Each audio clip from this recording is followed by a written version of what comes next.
เอามาเทื่อละไม้อยู่นี่ก็เจ้าจะให้เอากินแบบร้อนๆท่านผู้ชมกินปิ้งจีนอยู่นี่นะเอามาเทื่อละหน่อยได้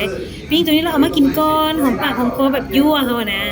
แล้วก็จังเอามาใหม่แบบนั้นน่ะแล้วพักขั้นสุดท้ายได้พักน่ะคือสิแม่นกินแก้เลี่ยนแบบ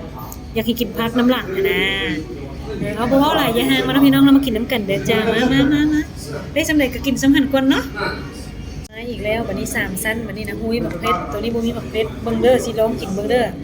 แซ่บแล้วข่อยสิบอกเด้อซุมเจ้ามาเด้อนำมาเด้อห้านหนังสือพิมพ์พี่น้องเอ๋ยหนังสือพิมพ์เก่าคักๆห้านเพิ่นแต่งน่ะเย็นดี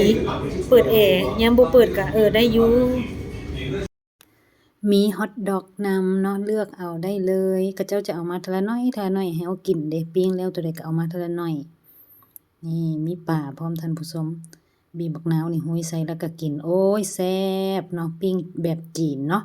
ใส่ผงจีนใส่มะเขือจีนท่านผู้ชมมาเด้อมากินน้ำกันเด้อ